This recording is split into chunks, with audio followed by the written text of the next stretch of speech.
Thanks very much for coming today, guys. It's great to see so many coaches here from across Ontario.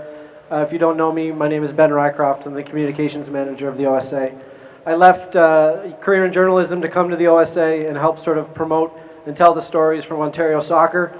And one of the people that we're really excited to have here today is James Sharman, who many of you may know from Sportsnet, Soccer Central Roundtable. He's a terrific supporter of Canadian soccer, Ontario soccer, and he was really excited to come here today and sort of share in our panel discussion. So he's going to lead the conversation, and I'm going to turn it over to James. Please give a big round of applause for James Sharman, Sportsnet, Soccer Central. Hello, fine football people. I apologise for the lack of a tracksuit. I didn't get a memo apparently, but you know these three guys, don't you? A hand, please, for our esteemed guests.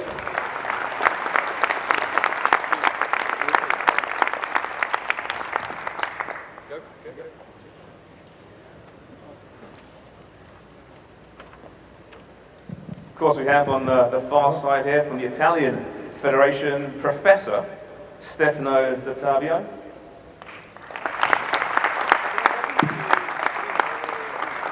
Beside him from the English FA, it's Nick Levitt. And from the real shocker, the old school shocker, I've been informed, it is Bodo Menza.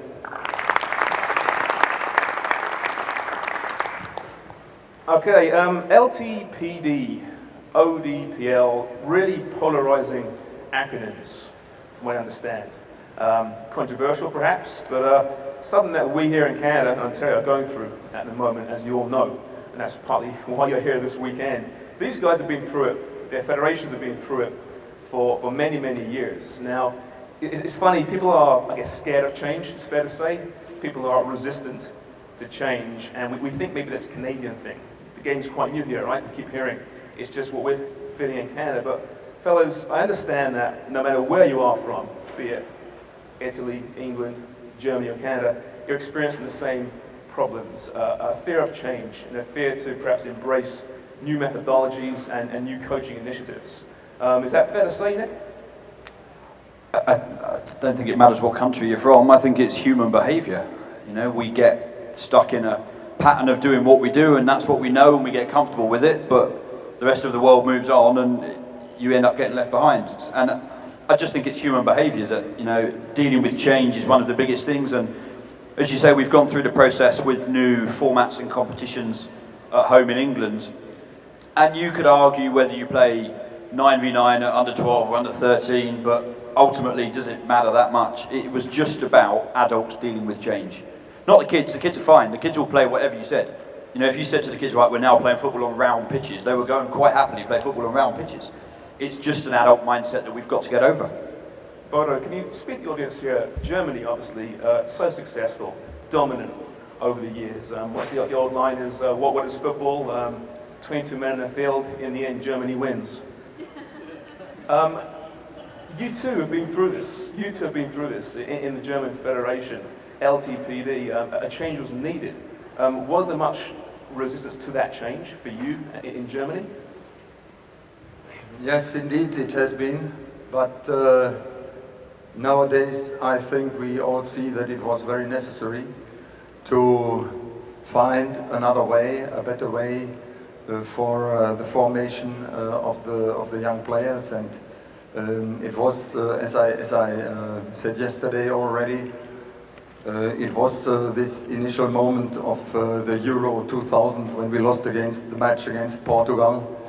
And after that, in 2001, the head of all this influence was ex-president of the German Association, Gerhard Meyer-Vorfelder, who came on with his ideas and who forced the league to take into the program the formation centers, the academies, and not mandatory but obligatory to take some steps which all the academies had to do.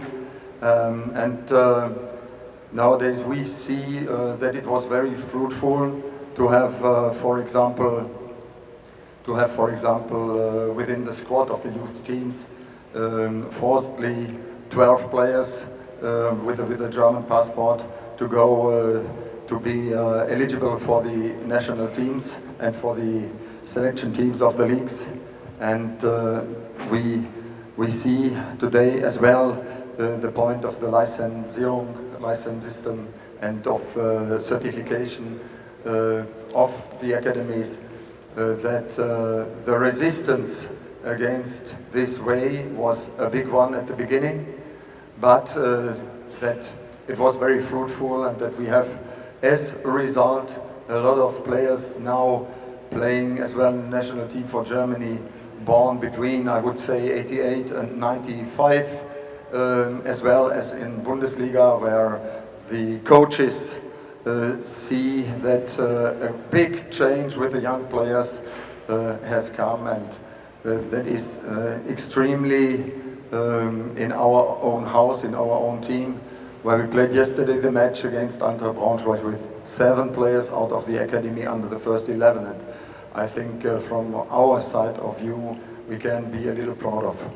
You mentioned Euro 2000 there, and there's a myth out there in England that it was actually the 5-1 defeat to England at Munich was the reason for the change, but I guess that wasn't quite true, was it? No. I couldn't help myself, I'm sorry.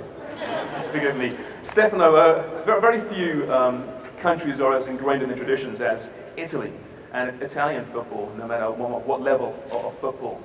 Is there still people in Italy resisting change? Resisting change, che vuol dire? Ma resistente al cambiamento. Quale cambiamento? Guided discovery.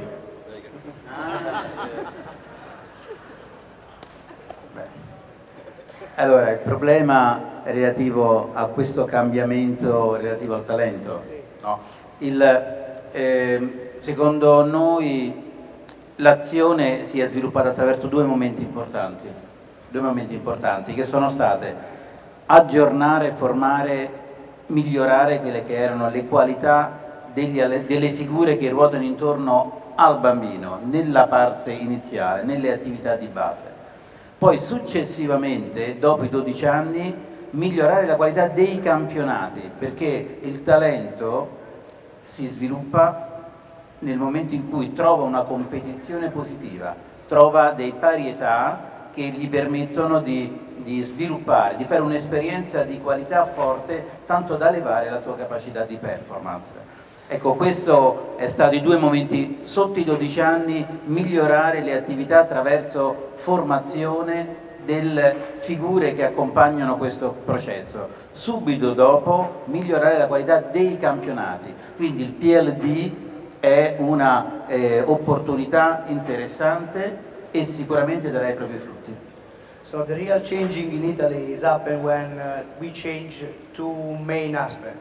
The first aspect was improving the people working with the kids, with the youth kids. The second aspect was we're improving the Liga, the championship. So we set up better championship for better competition. So everybody was growing up, everybody was improving toward the same goal, player development. Now, I know Bodo mentioned a moment, and for him it was the year 2000, to affect change, to force people's perceptions that, yeah, we need help here, things aren't going right. For the English FA, was there a moment, Nick, per se, to know quite, for English football, it's quite recent that you've embraced this LTPD, essentially. Was there that moment? Well, no, because our national team have been pretty rubbish for a long time. You can kind of get comfortable with it in the end. I guess South Africa 2010 was probably one of those moments that brought things to the attention of the national media, and we've always had kind of reasonably high media expectations that probably weren't aligned with the quality of the national team. And I was leading a piece of work about 9 months before the World Cup, and we knew we needed to change systems, we knew we needed to make it a lot more player-centred, and all the World Cup did was then put a big spotlight on youth development, which was fantastic, because we could then say, look, we knew that we were doing this, work is underway already, and it's not a knee-jerk reaction to the senior team failing. I was quite vociferous in our national press to say that I don't think the grassroots game and kids playing at a grassroots level can be blamed for the failings of the England national team. They're too far removed. And when you look at a lot of the players in the England youth teams, they're already in their professional game by the age of 10. So they've had 3 years in grassroots maybe. So I think we've got a responsibility to develop the participation element and where kids can learn the game, and ultimately, I think all of your jobs is to make kids fall in love with the game forever. I don't think it's as any complicated as that, and if they're talented and they're still in love with the game, they'll go on and become a professional player. But if they're never going to make that level for whatever reason, I think we've still got a responsibility to help them fall in love with football. So, not a real watershed moment, but it's certainly work over the last 3.5 years for us that's been really pushing forwards now. But I think we are all somewhat blinkered, amongst our clubs or our teams or our kids. We think, they're going to be the next Leo Messi, Ronaldo. It's unfair, but it's quite natural, I think, for people to look closely and judge their own talents. What is the youngest, Bodo, age you can actually tell a kid may have something special, might have a future in the game? So for me, it is a very, very difficult question because of the fact that even in A junior, in under 19, I dare not to say the one player or the other one player will reach Bundesliga. So I think it is a big problem if there are people coming to tell me that 10 years old boy, talented boy, will for sure reach Bundesliga. I will say you are gaga. It is not possible. Take away all your ideas and wait, let the boy grow up in silence and let him train and put him in good pedagogical and psychological good hands and take care of him and take him away from all the agents of this world and leave him alone and do his thing. And if it will come later on that he will play in one of the first teams and in national teams, it is a very good way, but do not force him with any pressure, even not psychological pressure. Makes complete sense, obviously, and I think most rational people believe that and see that, but we all know, some people may have their own expectations, unrealistic ones. How do you deal with a parent, Stefano, that perhaps is a little bit, goes a little bit too far, shall we say, with regards to his own child? Sicuramente questo è un problema che riguarda un po' tutto il mondo, perché in Italia dicono una battuta, cerca un attimo di capirla, che i bambini che riescono a ottenere successo sono quelli orfani, quelli senza, without parents, no? Ma questo chiaramente non è vero. Io credo che esistano due strade.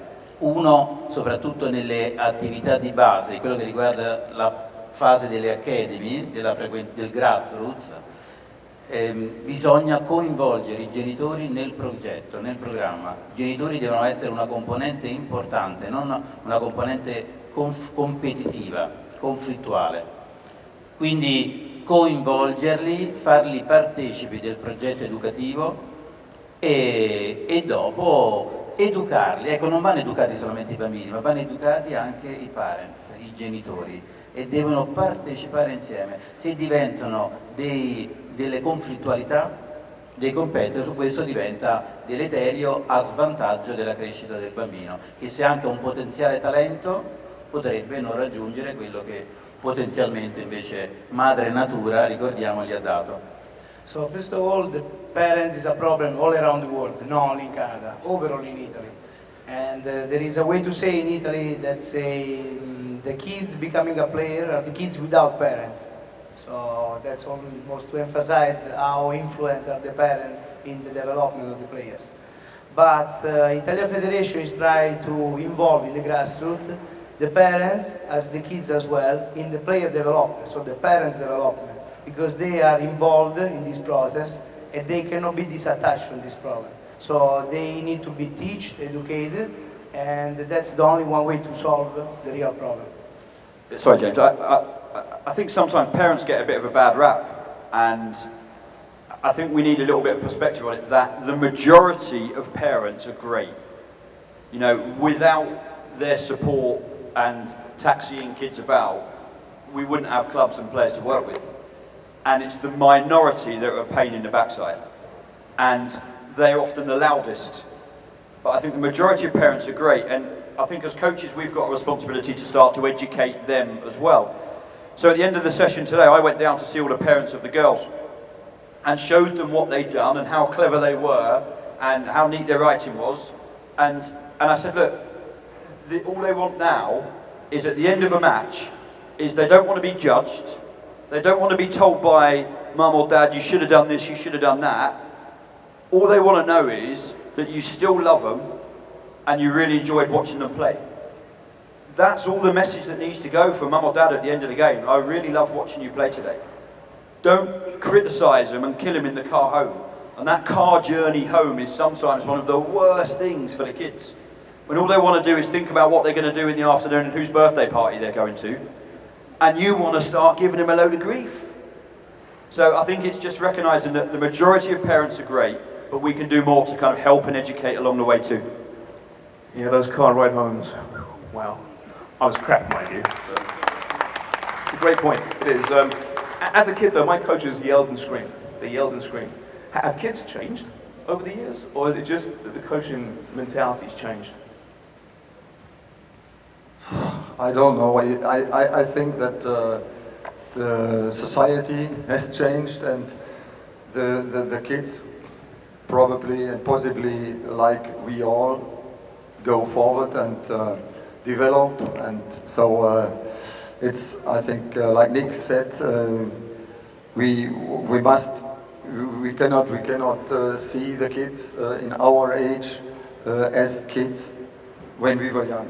So everything is going forward, and I think this is a very normal process.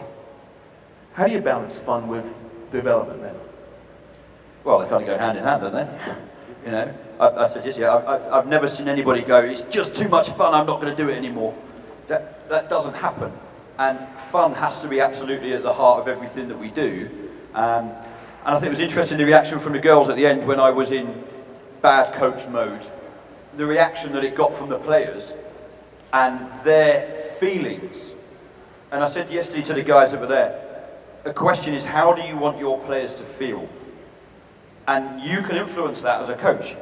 And me being a lunatic on sideline, their feeling was angry, upset, mad.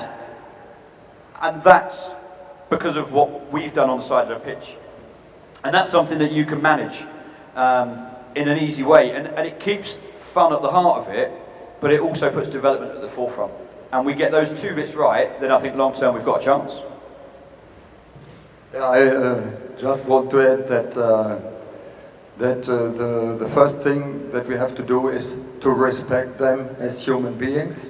And when I was with the team on the pitch some minutes ago, I felt I did not know any one of them, but I felt very quickly that if the respect comes from me to them, it is the same from the other way around in my direction. So I felt very well with them, and they were for me unknown before, but now I think there is no distance between, and this is, I think, as well a moment to respect.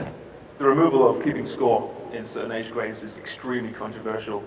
Is that a large reason why kids are enjoying the games perhaps more now, because that pressure has been removed, keeping score at a young age? Is that key, do you think, to these plans? Well, I think, look, if you put two teams of under sevens out on the pitch, they'll make up a game and they'll want to win. The difference is 15 minutes after the game, they couldn't care less, because their lives have moved on to something totally different. Kids are naturally competitive, they enjoy competition, and that's one of the reasons why they play. One of the reasons they stop playing is because of adults' emphasis on winning. There was a big piece of research in the States. 10,000 kids, 80% of kids would rather play in the match and their team lose than be sub for the whole game and their team win. So as adults, we need to hear that. They would rather play and lose than be sub and win. Because kids want to play, they want to be on the pitch with their mates and have fun. Easy as that. Stefano, was the removal of scoring a big issue? Sì, sì, io credo che il gol è importante, perché è importante e non si può giocare per non segnare, perché fa parte della partita, proprio con l'obiettivo fondamentale, ma quello che trascina psicologicamente tutto l'ambiente. Io posso fare delle considerazioni nella varia attività che ho portato avanti questi anni. Una è quella di verificare il numero dei gol che si segnano nei campionati giovanili. Ebbene, noi abbiamo constatato che se ne segnano molto pochi rispetto a quella che è la produzione del gioco di una partita giovanile, dove ci dovrebbe essere molta più libertà sul piano proprio della creatività del gioco e delle opportunità che si vengono a creare. Quindi gol è importante, non enfatizzare solamente la vittoria, questo è certo, e ridimensionare quello che è il concetto di agonismo, soprattutto nel grassroots, ma mantenere questo tipo di, anzi privilegiare il tiro in porta anche in tutte le attività e sessioni di allenamento, perché rimane comunque un obiettivo che va gestito e soprattutto conservato nella parte più bella che ha. So the most beautiful thing in soccer is scoring, but keep tracking or scoring is not right, because the kids, they're gonna get sad if you're losing too much or if you're winning too much. So the real point is at youth level, the kids, they play a lot, they making so many attacking action, but they don't scoring too much. So the point here is don't keeping scoring, but promote the goal as a way to improve the soccer. So it's very important to consider the goal in the moment there as a goal, as a happiness, as a joy, and not keep tracking the score to say I won or I lost. So the kids are playing soccer now, they're having fun, they're developing, they're not keeping score, but at some point obviously you want to step it up a bit, and they hit a certain age and they want to start playing more competitive soccer. Enter OPDL, which again has been controversial. That being said, I think it's one of the first standards-based leagues in Canadian history here in Ontario. The benefits, of a standard-based system in a league, you've seen it in Germany. Can you explain perhaps the biggest benefits? Standard-based league, OPDL here in Ontario. Yes. Yes, I think it is taking the football level on a higher one, because it is a direction what we see with the boys, and it is motivating them as well to take part in this system. And for the formation, I think it is a wonderful thing. Now, how do you placate, Nick, those clubs that perhaps aren't in OPDL, have ambitions to get there one day, but how do you placate them, keep them motivated outside of that structure? Well, I think this is where the education process with the guys at the OSA is crucial.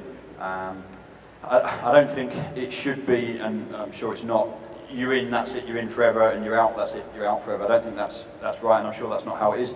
I think everybody, whether you're in the league or not, has got a responsibility to raise standards and become the best that you can be.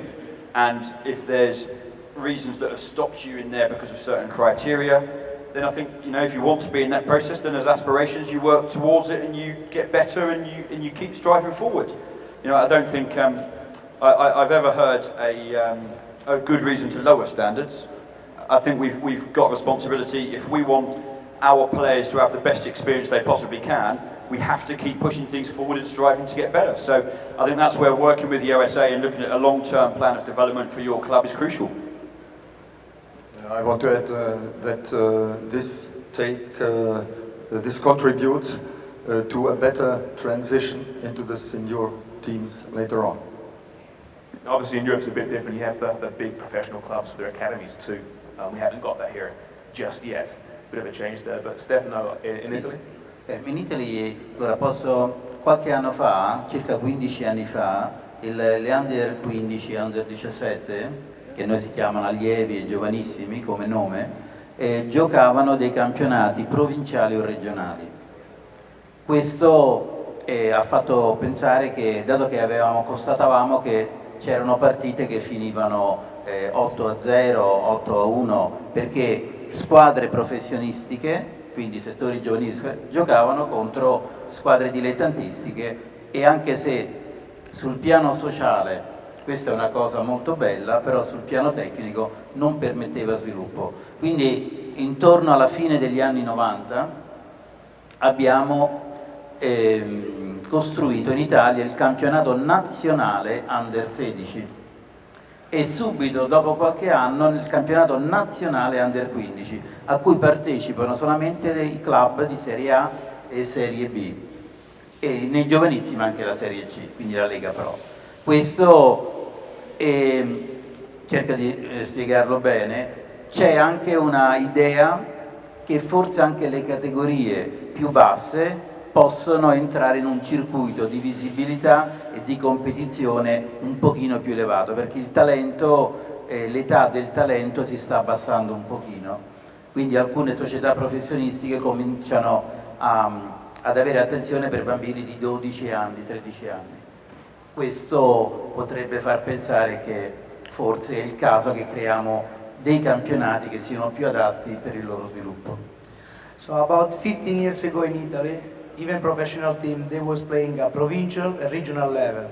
And that was wonderful on the social aspect, but was really bad on the competition, because game was finishing 10-0, and that was not right. So around the beginning of the 90s, we changed the system, the youth system. So the U15, called the Allievi, they start to play between only professional team. So the circuit became bigger and we expanded national level. So national level, now the competition was higher. And the competition was fair at that point because everybody was playing, they were enjoying. That is very important to keep the same aspect even at regional and provincial level in order to bring up players from the grassroots to the older ages. And now we're seeing with the World Cup approaching, Italy, Germany, young teams, contending teams at the World Cup. England might be young, might be old, not sure yet. Depends what Mr. Hodgson has to decide about that. Are other people buying into it, LTPD now, finally, after these years? I would assume in Germany, but the results speak for themselves. It's a world-class team, it's going to be a challenger for the World Cup with a young team. People, all those dissenting voices, surely have been silenced now. Yes, but all this is not yet a guarantee for a successful World Championship in Brazil. So we have to take care that we do not forget that everything, that every challenge has to be prepared in a very good manner, and that we cannot repose on what we have done till now, but it continues, and it is always demanding grand efforts from every one of us. So we will see how it will end in Brazil in summer. I am not persuaded that it will run itself, because in history we remarked that in South America we could never win great things, so we will see. Are those dissenting voices quieter now in England, or are they waiting and seeing? I think there's always going to be a certain amount of them. You know, I certainly went through the process that the guys here are doing as well, and I went up to Newcastle when I was talking about small-sided games and different formats of competition, and the league secretary up there, he said, I don't care what you're talking about with small-sided football. We went, I've got a baseball bat in my car ready for you. And I mean, he was 23 stone, I fancied outrunning him. That was the only good thing about it. But you're always going to get the odd person like that. I think they're dying out. Jurassic Park ended, and I think they're now the minority. But it's a constant education battle, and it's the holy grail. You'll never solve it because the next generation of idiots will come through. But it's an ongoing education battle that I think we're doing. But I think we're winning the war. I'm curious as to the perception of Canada outside of these borders here. You know, cold, very cold. A very valid perception. Yeah. When's the next conference? Should be in July, perhaps. Alex, I'm not coming back unless this is in the summer next year. But I do wonder because, you know, I mean, I've been here 24 years now, or thereabouts, and obviously being a self-loathing football fan was ingrained in me. I then met a bunch of Canadian football fans, and they took the self-loathing to a brand new level. It's incredible. We've been through it here over the years, but obviously we're making moves and making some pretty tough calls to advance the game in this country. And in the last 15 years, my word, just looking at the media, my world, and how that's exploded with soccer, I think it just paints a really rosy picture for the future. But outside of Canada, in Italy, Stefano, how is Canadian soccer perceived as? Is it even perceived as anything? Se devo essere sincero, no, non abbiamo la percezione di quello che I think I avvenga. know what he's saying. Eccetto chi ha mantenuto un relativo contatto, perché io sono stato tanti anni fa in Canada e ho avuto un contatto con il calcio giovanile, sono stato per due anni nell'84 e nell'87, molti anni fa, e quindi ho mantenuto una relazione, in parte di cuore, non lo nascondo, e in parte tecnica, conoscendo qualche tecnico che ancora opera qua.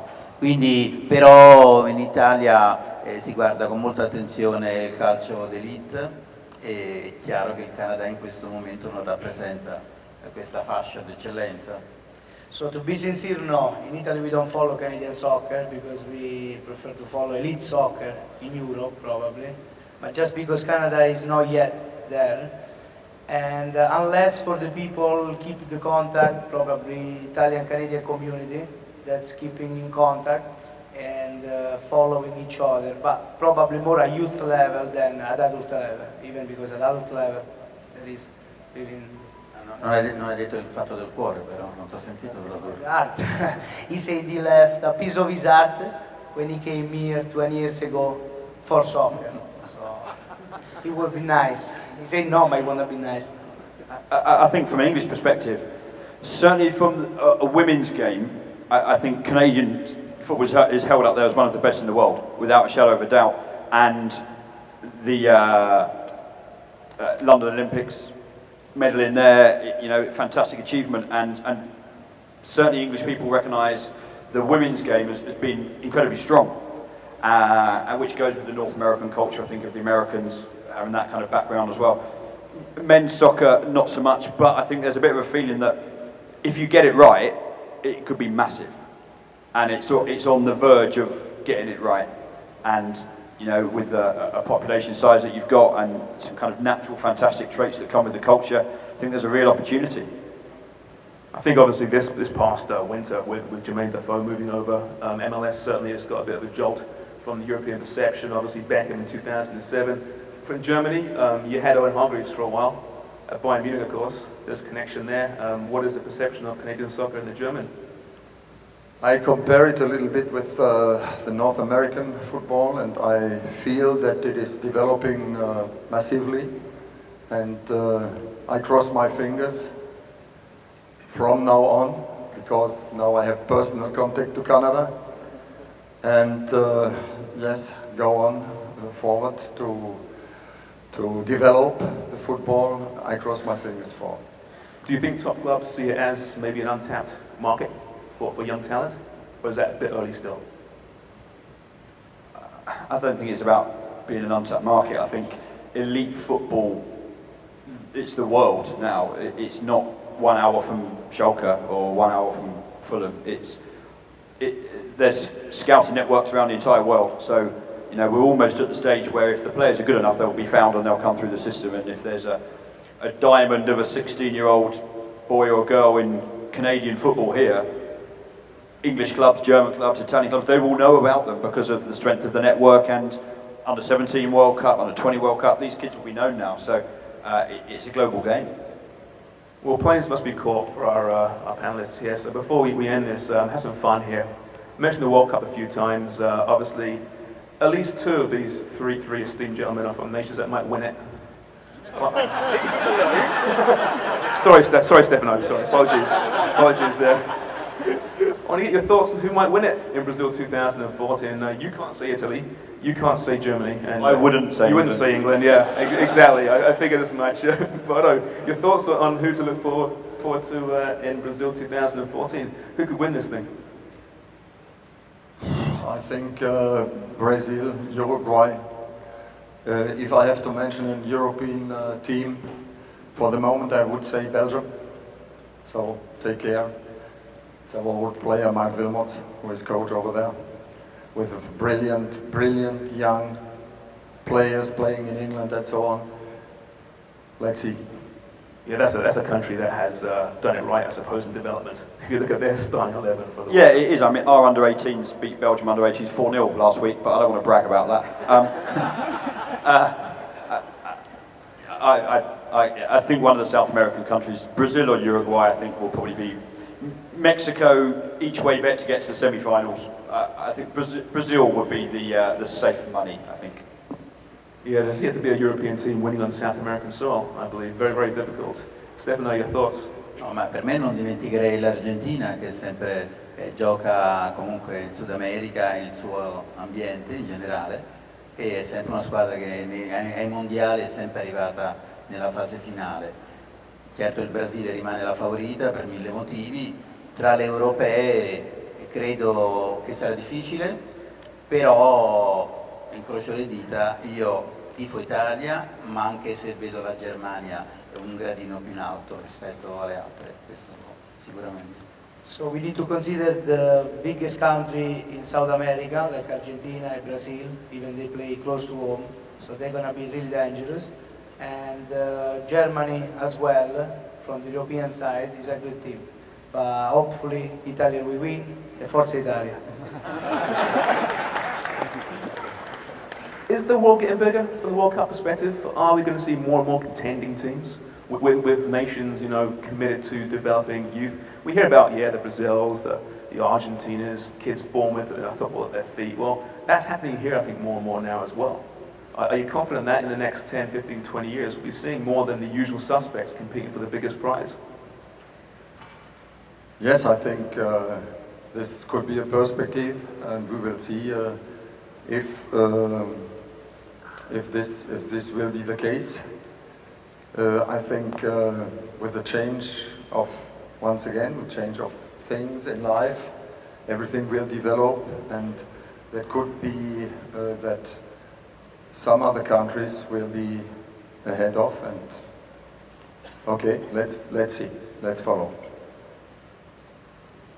I'm assuming you're all on the same page there. This ain't going to get any easier to win for any country, is it? No, and I think the development of some of the African nations, you know, depending on where the World Cup is, it might hit them one year that it falls right for them. And you know, I think they come with a huge amount of culture now of street football and informal play, which certainly in our society is dying out because it's all organised by adults for kids, and that informal play is huge for the development of players. And if they can retain some of that and add some tactical knowledge and understanding to what they do, I think, you know, there's a lot of countries there that will be forces in the future as well. Surprise for me, England. Thank you. That would be a surprise. It would be a big surprise. Dico, no, l'Inghilterra è una macchina da guerra, no? Sul piano dell'organizzazione, sul piano della qualità dei giocatori che esprime. Ha sempre avuto delle difficoltà durante i mondiali, ma durante un mondiale avvengono delle cose che sono anche casuali e legate a una partita che perdi, purtroppo hai preso 2 pali e hai perso ai supplementari. L'Inghilterra è una forza tecnica incredibile in Europa e magari potrebbe essere l'anno buono. Io sto dicendo tutto per non dire che tifo Italia, ma insomma spero sempre che l'Italia vada avanti, però di fatto l'Inghilterra potrebbe essere veramente una sorpresa per forza e anche sul piano statistico, dato che non riesce mai ad arrivare nella fase finale, questa potrebbe essere anche la volta buona. So England is really well organized, it's full of talent. The only one problem, they was even a little bit unlucky lately, because during the World Cup there are some events that you cannot really manage. So could be some problem during the games, but hopefully they're gonna get better. And probably saying this just to don't say that he would like Italy to win. So he's trying to.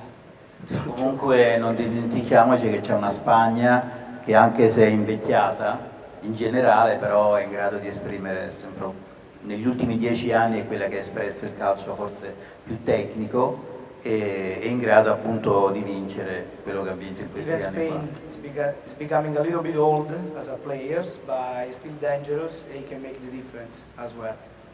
Well, the World comes here, of course, next year, the Women's World Cup, and then maybe a bid, who knows, for a World Cup in Canada, if you believe what the CSA say, and fingers crossed that's true. I hope you enjoyed that. I want to really thank our panelists here, Stefano, Nick, and Bodo. Great job, guys. Really enjoyed that.